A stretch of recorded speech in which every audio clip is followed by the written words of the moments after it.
बच्चा लोग चलिए 12.1 क्वेश्चन देखते हैं। पहला क्वेश्चन, दो घन जिनमें से प्रत्येक का आयतन 64 सेंटीमीटर क्यूब है।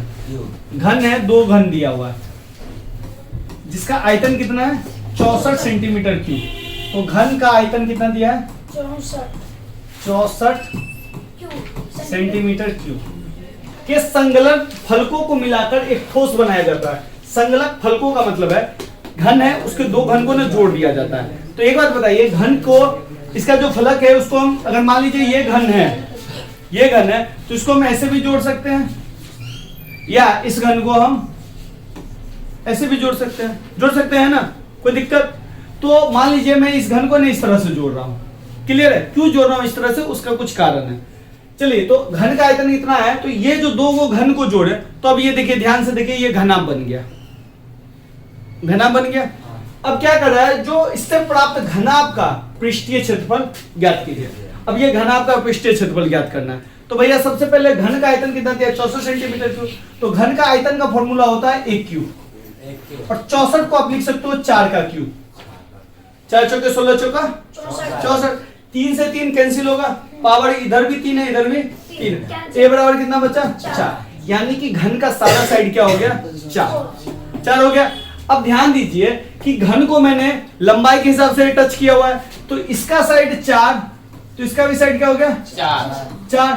तो इसका लंबाई कितना हो गया 4 प्लस 4 8 हुआ। चौड़ाई कोई अंतर हुआ नहीं, तो चौड़ाई तो इसका कितना हो गया 4 और ऊंचाई भी कोई अंतर हुआ नहीं, तो ऊंचाई कितना हो गया 4।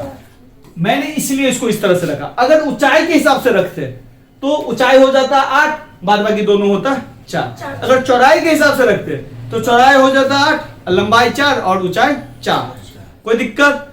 तो इसका जो बना वो बना L बराबर 4 प्लस 4 8, B कितना हुआ 4 और H कितना हुआ 4।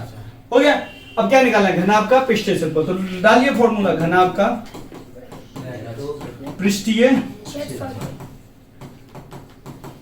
क्षेत्रफल। तो ये होता 2 इंटू LB जोड़ BH जोड़ LH। 2 L का मान कितना है 8 into 4 plus 4 into 4 plus 8 into 4 2 32 16 32 64 16 80। तो 2 गुने 80, तो ये कितना हो गया 160 सेंटीमीटर स्क्वायर। क्षेत्रफल हमेशा स्क्वायर में आता है और आयतन हमेशा क्यूब में आता है। ये पूरा 13.1 जो है पृष्ठीय क्षेत्रफल पे आएगा, 13.2 जो है पूरा आयतन पे खेलेगा। कोई दिक्कत इस क्वेश्चन में है तो बता दीजिए, नहीं ना? चलिए